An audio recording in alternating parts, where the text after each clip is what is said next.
Hello everyone, welcome back. तो एक नई क्लास में आपका स्वागत है। और लास्ट क्लास में हम लोगों ने एंट्रोपी स्टार्ट करी थी।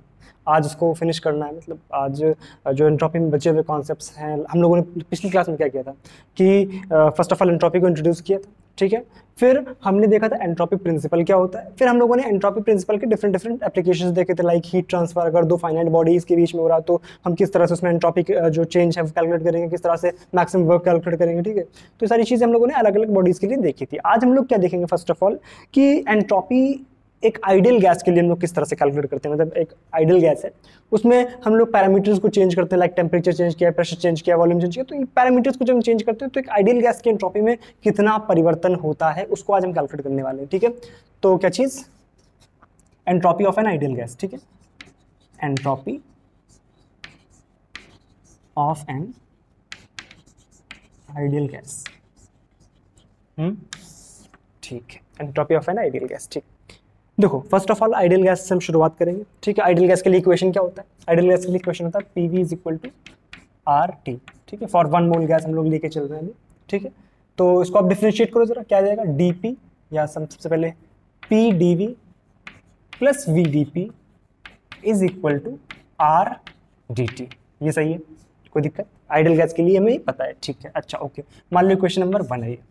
अच्छा, फर्स्ट लॉ ऑफ थर्मोडायनेमिक्स क्या है? याद करो, first law of thermodynamics. First law of thermodynamics बोलता है कि dQ या delta Q is equal to du plus delta W। ये होता है फर्स्ट लॉ ऑफ थर्मोडायनेमिक्स, ठीक है। dQ को क्या लिख सकते हैं एंट्रोपी के टर्म्स में? TdS is equal to du को क्या लिख सकते हैं? du को लिख सकते हैं CV dt। CV is equal to क्या होता है? du बाई dt, ठीक है। प्लस W, डेल्टा W क्या लिख सकते हैं हम लोग? PdV, करेक्ट है। अब एक काम करो, यहां से आप PdV की वैल्यू निकालो। यहां से PdV की वैल्यू कितनी आएगी? RT। इसको पहले आप डाल दो इक्वेशन नंबर 2, ठीक है। अब क्या करो, यहां से आप PdV की वैल्यू उठा करके यहां रखो, क्या जाएगा?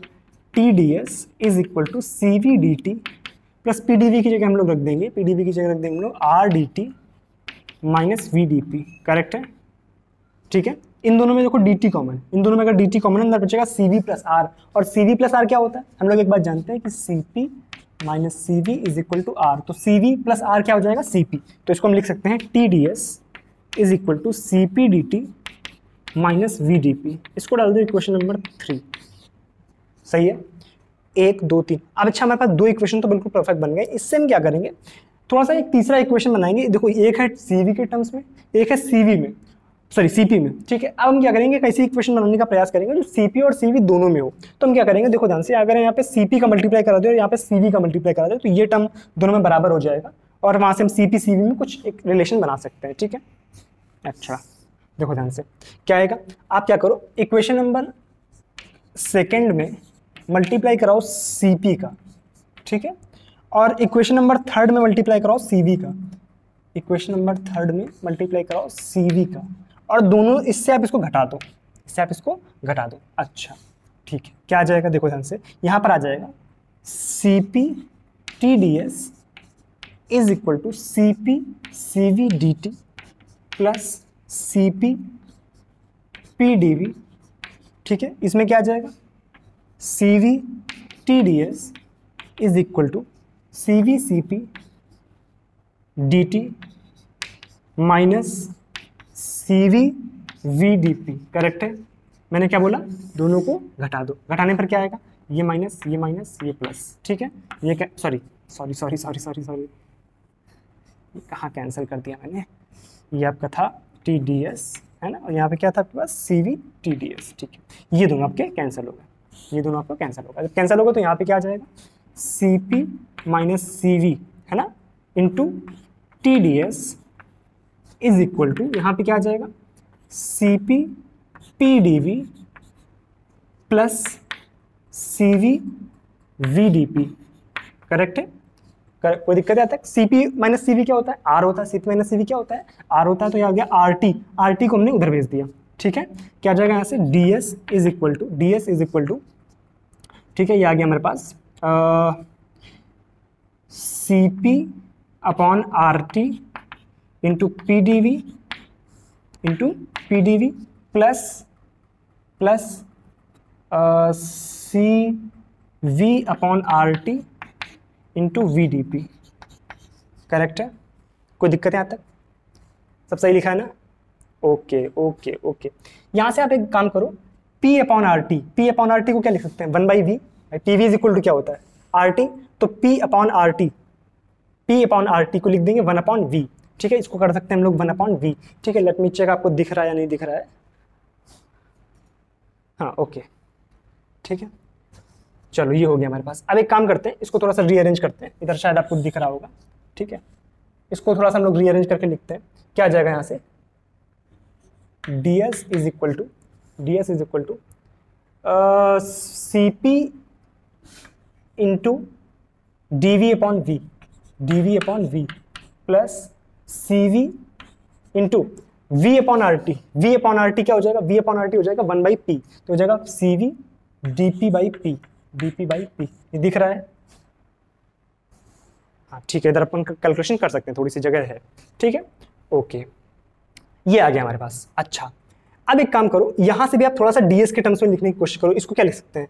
इस वाली क्वेश्चन को हम लोग लिख सकते हैं ds is equal to C V D T by T plus P by V into D V. और p बाई वी क्या होता है? p बाई वी नहीं, आप एक काम करो, इसको p को आप चेंज कर दो, या p को चेंज करोगे? नहीं करोगे, एक मिनट रुकना, सब कुछ करेक्ट है। नहीं, p बाई टी है यहाँ पर, p बाई टी है। P बाई टी, जब ये t इधर जाएगा तो P बाई टी हो जाएगा। और P बाई टी को क्या लिख सकते हो? P बाई टी को लिख सकते हो R बाई वी। मैं डायरेक्टली यहाँ पे रिप्लेस कर रहा हूँ इसको, P बाई टी को R बाई वी से, P बाई टी को R बाई वी से।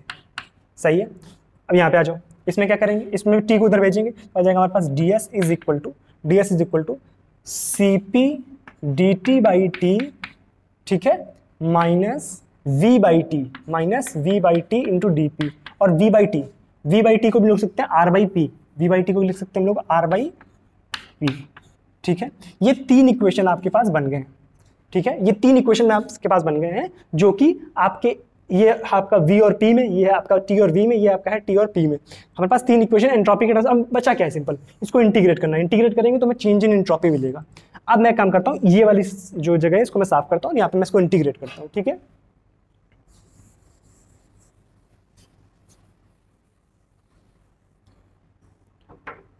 देखो ध्यान से क्या जाएगा यहाँ से, इसको आप इंटीग्रेट करोगे, इस वाले को इंटीग्रेट करोगे, मैं डायरेक्टली कर रहा हूँ यहाँ से, आ जाएगा डेल्टा एस, है ना, ds का इंटीग्रेशन डेल्टा एस, ठीक है, is equal to C P.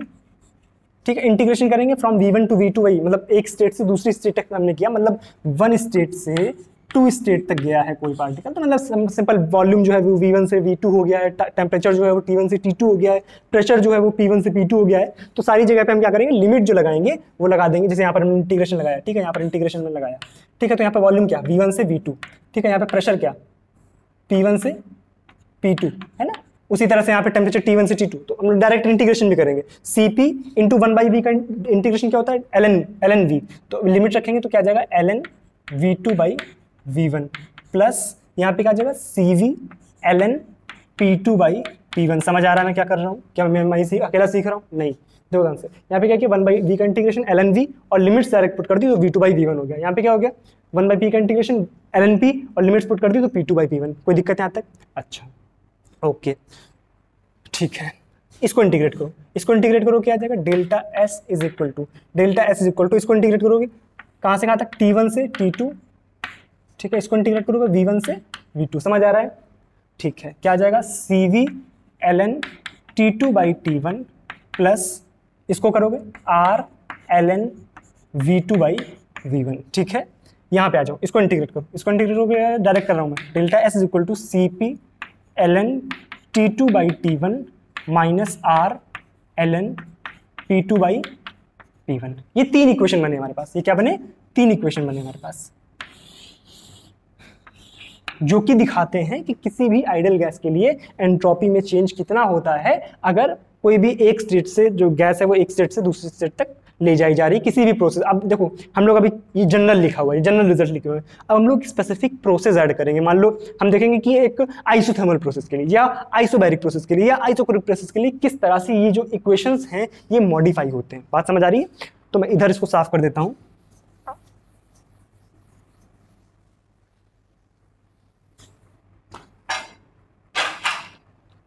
ठीक है, देखो अब फर्स्ट ऑफ ऑल हम लोग क्या करेंगे? फॉर आइसोथर्मल प्रोसेस लिखते हैं। क्या करते हैं? आइसोथर्मल प्रोसेस के लिए। किसके लिए? Isothermal process. For isothermal process के लिए हम लोग चेंज इन एंट्रोपी लिखेंगे तो क्या आएगा, देखो ध्यान से। आइसोथर्मल प्रोसेस के लिए क्या होगा, टेम्परेचर जो होता है कांस्टेंट रहता है, यानी T1 और T2 की वैल्यूज आपस में बराबर होंगी। उसके लिए लिख सकते हैं हम लोग T1 is equal to T2। कोई दिक्कत है यहाँ तक, समझ आ रहा है? T1 is equal to T2। अब देखो इस एक्सप्रेशन में तो कोई चेंज नहीं होगा, ठीक है।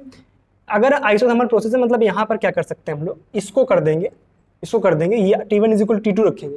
जब T1 is equal to T2 रखेंगे तो क्या आ जाएगा, यहाँ से आ जाएगा delta S is equal to ये T1 T2 बराबर रखेंगे तो कैंसिल हो जाएगा। ln1 की वैल्यू क्या होती है 0, तो खत्म हो जाएगा। बचेगा क्या, ये R ln V2 by V1, R ln V2 by V1।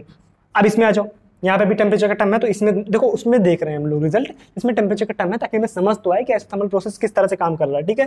यहाँ पे भी रखो T1 इज इक्वल T2 रखेंगे, ये टर्म 1 हो जाएगा, ln1 की वैल्यू 0 हो जाएगी, बचेगा क्या, ये, ठीक है, इज इक्वल टू, या डेल्टा S ये हो सकता है या ये भी हो सकता है, क्या हो सकता है, R ln P1 by P2। यहाँ पे मैंने माइनस को अंदर अब्जॉर्ब करा दिया है, माइनस को अंदर अब्जॉर्ब कराया तो उल्टा कर दिया इन दोनों, P1 बाई P2 हो गया। तो ये हो गया रिलेशन आइसोथर्मल प्रोसेस के लिए। बात क्लियर, कोई दिक्कत? मान लो हम बोल दे आइसोकोरिक प्रोसेस, किसके लिए, आइसोकोरिक प्रोसेस। आइसोकोरिक प्रोसेस के लिए क्या होगा, V1 is equal to V2 put करो, इस वाले एक्सप्रेशन पुट कर सकते हैं, इसमें पुट कर सकते हैं। यहाँ पे क्या हो जाएगा, ये टर्म 0 हो जाएगा, यहाँ पे क्या हो जाएगा, ये टर्म 0 हो जाएगा। तो क्या आ जाएगा हमारे पास, डेल्टा S को आप लिख लो, या delta S for isothermal temperature दिखा दिया, यहाँ delta S for isochoric process volume दिखा दिया, ठीक है। क्या आ जाएगा, यहाँ पर रखोगे जब तो आ जाएगा CV ln P2 by P1, ठीक है। और यहाँ पे जब रखोगे तो ये वाला टर्म 0 हो जाएगा, T2 वाला बचेगा, ये वाला इज इक्वल टू CV, सही कर रहा हूँ ना, यहाँ पे रखा ये बचा, यहाँ पे रखा ये बचा, CV ln T2 by T1, ठीक है। ये आ गया आइसोकोरिक के लिए, करेक्ट है। अब अगला क्या करेंगे, आइसोबैरिक के लिए। किसके लिए, आइसोबैरिक प्रोसेस। इसके लिए क्या होगा, P1 is equal to P2, समझ आ रहा है। इसके लिए क्या होगा, P1 is equal to P2, P1 is equal to P2 इस वाले में रख सकते हैं और इस वाले में रख सकते हैं, रख दो, क्या आ जाएगा, delta S is equal to for isobaric, मैंने प्रेशर दिखा दिया यहाँ पर, ठीक है। यहाँ पर रखेंगे, ये वाला टर्म 0 हो जाएगा, बचेगा क्या, CP ln V2 by V1, और यहाँ पे ये वाला टर्म 0 हो जाएगा, ये वाला बचेगा, क्या आ जाएगा, is equal to CP ln T2 by T1। This is the expression for change in entropy for an isobaric process. क्या तीनों एक्सप्रेशन समझ आए? ये हो गया हमारे पास आइसोथर्मल के लिए, ये हो गया हमारे पास आइसोकोरिक के लिए, और ये हो गया हमारे पास आइसोबैरिक के लिए। इस तरह से किसी भी आइडियल गैस के लिए हम लोग चेंज इन एंट्रोपी को कैलकुलेट करते हैं। ये उनके जनरल रिजल्ट है, ये क्या है, उनके जनरल रिजल्ट है, एक 3 रिजल्ट, और ये है किसी स्पेसिफिक प्रोसेस के लिए। क्या बात क्लियर है यहाँ तक? कोई कंफ्यूजन, कोई डाउट? पक्का उतारो फिर। अगली चीज क्या है इसमें, मान लो हमारे पास दिया गया है कि 2 गैसेज हैं, ठीक है, कांस्टेंट टेम्परेचर पर अलग अलग गैसेज हैं, इस तरह से, ठीक है। एक गैस ये है, ठीक है, एक गैस ये है, ठीक है। इनकी मिक्सिंग करानी है हमें, ये जो बीच का पार्टीशन है हटा देना और इनकी मिक्सिंग करा देनी है एट कांस्टेंट टेम्परेचर। तो हमें क्या देखना है कि इनकी एंट्रोपी क्या आएगी। तो एंट्रोपी ऑफ मिक्सिंग, क्या चीज, entropy of mixing, entropy of mixing, ठीक है। तो मान लो इसमें कुछ N1 मोल्स गैस है, ठीक है, इसमें कुछ N2 मोल गैस है, ठीक है, दोनों का टेम्परेचर T है, ठीक है। हमने क्या किया, इन दोनों को मिला दिया। जब इन दोनों को मिलाया है तो वास्तविकता में क्या होगा, जब इनकी डायरेक्ट आपको फॉर्मूला याद रखना है, ठीक है, कभी हो सकता है इस पर सवाल पूछ दिया जाए, तो आपको डायरेक्ट फॉर्मूला याद रखना है कि अगर एक N1 मोल गैस के एक N1 मोल गैस है, ठीक है, दूसरी N2 मोल गैस है, दोनों को आपस में मिला दिया गया एट कांस्टेंट टेम्परेचर, तो बताओ चेंज इन एंट्रोपी कितना होगा। तो डायरेक्टली हमें याद रखना है कि change in entropy delta S जो होता है that is equal to -R, ये डायरेक्ट इसको लिख सकते हैं डेल्टा S मिक्स, ठीक है, इस तरह से। तो change in entropy for a mixture, ठीक है, -R x1 ln x1 plus x2 ln x2, ये फॉर्मूला आपको डायरेक्ट याद रखना है, ठीक है। इसमें क्या क्या टर्म्स है मैं बताता हूँ आपको। यहाँ पे R तो गैस कांस्टेंट हो गया, ठीक है। x1 क्या है, x1 जो है this is mole fraction of first gas है, क्या ये mole fraction of first gas, ठीक है। और X2 क्या है, mole fraction of second gas, ठीक है। मोल फ्रैक्शन किस तरह से निकालते हैं, आप लोगों ने बेसिक क्लासेस में पढ़ा होगा कि किसी भी गैस के लिए मोल फ्रैक्शन, जब दो गैसेस होती है तो उनका मोल फ्रैक्शन एक किस तरह से निकालते हैं, तो mole fraction is equal to N1, पहले के लिए N1 upon N1 plus N2, ठीक है, दूसरे के लिए N2 upon N1 plus N2, तो ये होती है मोल फ्रैक्शन की वैल्यूज, इस तरह से निकालते हैं मोल फ्रैक्शन, ठीक है। तो एंट्रोपी में यहीं तक था, हमें एंट्रोपी में यहीं तक सीखना था। अब जो हम लोगों ने एंट्रोपी में सीखा, जो समझा, उस पर एक आधा सवाल करके देखते हैं। एक सवाल में अभी आपको एग्जांपल कराऊंगा, फिर देखते हैं कि कितना सीखा आपने। थोड़ा सा पहले मैं आपको समय दूंगा कि करने का प्रयास करो, फिर उसके बाद मैं समझाऊंगा किस तरह से उसमें हम लोगों को बेसिक सी चीज़ों का ध्यान रखना है और किस तरह से सवाल को हल करना है, ठीक है। फर्स्ट ऑफ ऑल आप इसको उतार लो, फिर हम लोग सवाल करते हैं। मान लो मैंने एक सवाल दिया आपको, सवाल क्या दिया, देखो ध्यान से। सवाल कुछ इस तरह से कि हमारे पास m ग्राम एक गैस है, या m ग्राम एक वाटर है, ठीक है। हमारे पास क्या है, m ग्राम वाटर है, ठीक है। उसका टेम्परेचर मान लो 0 डिग्री सेल्सियस है, 0 डिग्री सेल्सियस है, अच्छा। और हमने क्या किया, इतना ही एक ऐसे पानी लिया एक कटोरी में, ठीक है, m ग्राम ले लिया, इसका टेम्परेचर 0 है, ठीक है। और दूसरे एक कटोरी में पानी लिया सेम अमाउंट में, ठीक है, सेम अमाउंट में m ग्राम वाटर लिया, ठीक है, दूसरी कटोरी में, लेकिन वो खौला हुआ एकदम पानी है, ठीक है, उबला हुआ पानी है 80 डिग्री सेल्सियस पर, ठीक है, 80 डिग्री सेल्सियस पे। हालांकि पानी उबलता नहीं है, बॉइलिंग पॉइंट कितना होता है बताओ कमेंट सेक्शन में, ठीक है। तो ये दोनों पानी थे, ठीक है, हमने इन दोनों को मिला दिया, हमने कहा कि इन दोनों को मिला दिया। अब बताना है आपको कि जब मैंने दोनों को मिला दिया तो टोटल चेंज इन एंट्रोपी कितना होगा, ये आपको बताना है, ये सवाल है आपसे। अब एक काम करो, 2 मिनट के लिए वीडियो को पॉज करो, 2 मिनट है आपके पास, और इस सवाल को ट्राई करो, 2 मिनट है, ठीक है, वीडियो पॉज रहेगा 2 मिनट तक। कर लिया क्या, अब इधर आ जाओ, ठीक है। देखो हमें निकालना है डेल्टा एस टोटल, ठीक है। तो डेल्टा एस निकालने के लिए हम क्या करेंगे, जब डेल्टा एस टोटल हमें निकालना है, या लिख सकते हैं यूनिवर्स निकालना है, तो यूनिवर्स के लिए हम लोग क्या करते हैं, डेल्टा एस ऑफ सिस्टम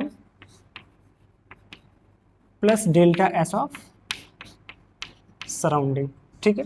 हमने मान लिया यहाँ पे आइसोलेटेड सिस्टम थे, दोनों को हमने अंदर ही मिक्स कराया किसी आइसोलेटेड सिस्टम में, तो हमने सराउंडिंग के लिए बोल दिया कि डेल्टा एस 0, ठीक है। हमें सिस्टम से बात करनी है तो हमें सिस्टम का ही काम करेंगे। तो सिस्टम का मतलब क्या है कि हमने दो गैसेज आपस में, सॉरी दो जो डिफरेंट टेम्परेचर के वाटर्स को आपस में मिलाया, ठीक है। तो पहले के लिए कुछ भाई ऐसा होगा, जैसे हमने इसको मिलाया तो होगा क्या, जो गर्म वाला पानी था वो ठंडे की तरफ हीट ट्रांसफर करेगा, तो एक तरह से फाइनाइट बॉडीज के बीच में हीट ट्रांसफर हो रहा है।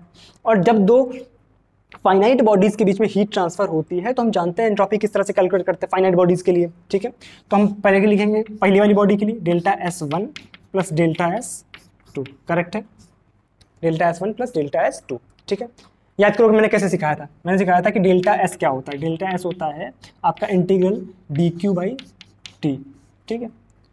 अब अगर ये आपका TER था, थर्मल एनर्जी रिजर्वायर था, तो T आपका कांस्टेंट करते थे, बाहर निकाल लेते थे, और Q/T टोटल लिख देते थे। लेकिन चूंकि ये आपका थर्मल एनर्जी रिजर्वायर नहीं, एक फाइनाइट बॉडी है, तो हम क्या करते हैं, dQ को लिखते हैं mc/dt, क्या लिखते हैं, mc/dt upon T integral from T1 to T2, या T initial to T final, ठीक है। क्या जाता है यहाँ से, mc 1/T का ln/T, तो क्या हो गया ln/T final by T initial, correct है। उठा के यहाँ रखो, क्या आ जाएगा, पहले वाले के लिए एंट्रोपी क्या लिखेंगे, mc। अब चूंकि दोनों वाटर हैं तो दोनों के लिए जो c है, स्पेसिफिक हीट कैपेसिटी, दोनों के लिए सेम रहेगी, ठीक है। c की वैल्यू यहाँ पर जो होती है, specific heat capacity for water, वो होती है 1 इसका यूनिट क्या बन जाएगी आपके पास, ऊपर होता है हीट, तो कैलोरी पर ग्राम केल्विन, ठीक है। c की वैल्यू ये, ठीक है, क्या आ जाएगा ln, ठीक है। पहले वाले के लिए T फाइनल बाई T1 मान लो, पहले वाले का टेम्परेचर T1 था, इसको हमने T1 मान लिया, ठीक है, इसको हमने T2 मान लिया, करेक्ट है, plus mc ln T final by T2, correct है।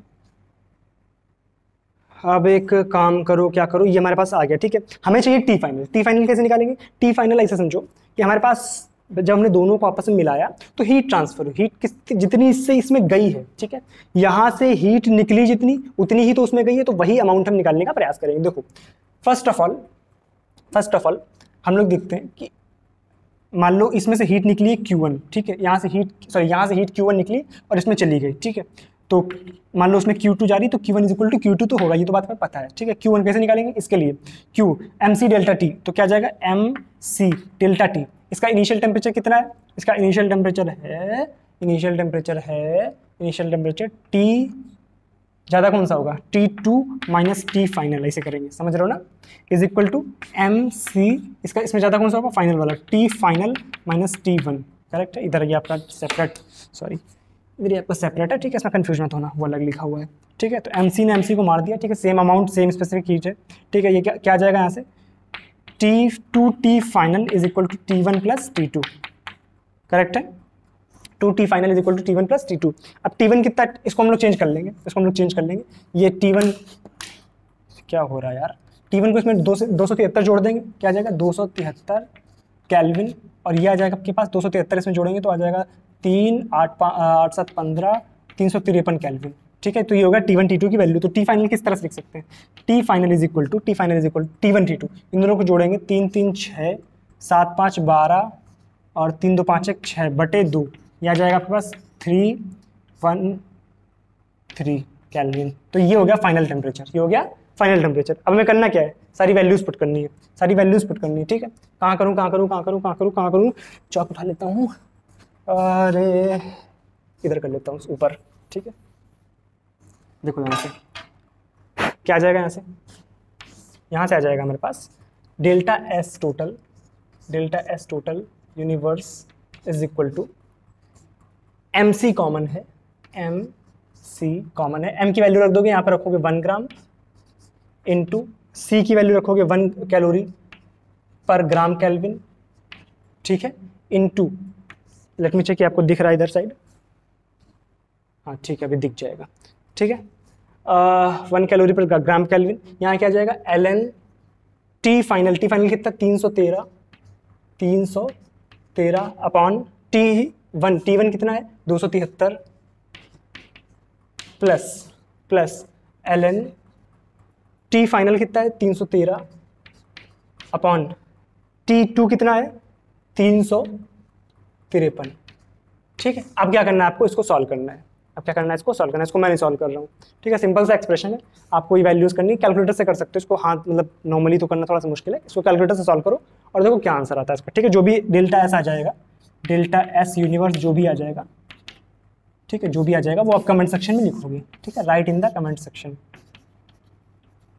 कमेंट करके मुझे बताओ, ठीक है। आई होप उधर का आपको पार्ट दिख रहा है क्लियर, ठीक है, कैलकुलेशन पार्ट है, कोई दिक्कत नहीं, हाँ ठीक है, ओके, इस कमेंट सेक्शन में इसको बताना है, क्या मेरी बात क्लियर है, कोई कन्फ्यूजन। हमने क्या क्या देखना है कि जब भी एंट्रोपी में चेंज होता है तो किस तरह से होता है भाई, एक बॉडी से दूसरी बॉडी में हीट गई है तो हमें देख लेना है, अगर इतनी सेम हीट जा रही है तो हम टेम्परेचर निकाल लेंगे वहाँ से, पर टेम्परेचर पता है तो आप किसी भी तरह की बॉडीज हो, फाइनाइट बॉडीज हो, इसी वजह से मैंने उसकी एप्लीकेशन करा थी, जब 2 फाइनाइट बॉडीज होंगी तो उनके बीच में किस तरह से हीट ट्रांसफर होगा, डायरेक्टली वहाँ पे ही आ रहा था, ठीक है। तो इस वजह से वो क्लास बहुत ज़रूरी है, एप्लीकेशन किस तरह से करेंगे इसका, क्या मेरी बातें क्लियर है, कोई कन्फ्यूजन, कोई डाउट, उतारो फिर इसको। तो इस तरह से हमारा एंट्रोपी का जो कॉन्सेप्ट है वो खत्म होता है यहाँ पे, ठीक है, यहाँ से एंट्रोपी जो है वो क्लोज है। अब आपको करना क्या, प्रैक्टिस करनी सिंपल, ठीक है। आप कोई भी बुक डालो या अभी मैं जब नोट्स अपलोड करूँगा तो वहाँ से आप करोगे, अभी फिलहाल नोट्स का काम थोड़ा सा बचा हुआ, क्वेश्चंस थोड़े से उसमें ऐड करने बाकी काम ऑलमोस्ट हो गया है। तो 2-3 लेक्चर जब तक इसके अपलोड, 3 लेक्चर लगभग इसमें लग जाएंगे अभी कंप्लीट करने में। अगले क्लास में हम लोग करेंगे मैक्सवेल से रिलेशन, ठीक है, हो सकता है उसमें 2 क्लासेस लग जाए, इसके बाद हो सकता है 1 या 2 क्लास लग जाए फेस ट्रांजिशन में, ठीक है। तो इतना आपका बचा हुआ मैक्सवेल रिलेशन और फेस ट्रांजिशन, ऑलमोस्ट इधर का सारा काम कंप्लीट हो गया एंट्रोपी तक, ठीक है। तो आप इसकी प्रैक्टिस करो, दबा के प्रैक्टिस करो इसकी, ठीक है। कोई भी डाउट आता है नीचे कमेंट सेक्शन में बताओ, या आप ग्रुप पर भी डाल सकते हो, ठीक है। ग्रुप पर आपके साथी सहभागी जो भी हैं वो आपका काम, अब सब लोग मिल करके अगर साथ में काम करोगे तो आसानी से हो सकता है। तो आप ग्रुप पर भी बात कर सकते हो, उसका लिंक जो है डिस्क्रिप्शन में दिया गया है, ठीक है। जहाँ पे मैं नोट्स अपलोड करूँगा उस टेलीग्राम चैनल का लिंक भी डिस्क्रिप्शन में है, ठीक है। तो बाकी सारी बातें आप करते रहेंगे, अगली क्लास में करेंगे, ठीक है। बहुत ज़्यादा बातें करने का तो मेरा मन करता है आपसे, लेकिन अब क्लास में तो इतनी बातें हो सकती हैं। किसी अलग से एक वीडियो बनाएंगे जहाँ पर थोड़ी सी बात करेंगे कि अब आगे हम लोग किस तरह से 5-6 महीने जो बचे हुए हैं इसमें किस तरह से धीरे धीरे आगे बढ़ना है, ठीक है। तो उस पर बातें करते रहेंगे, ठीक है। लेकिन इस क्लास की एक लिमिट है कि मैं इतना ही बोल सकता हूँ, ठीक है। तो चलो मिलेंगे अगली क्लास में, तब तक के लिए thank you so much, bye bye.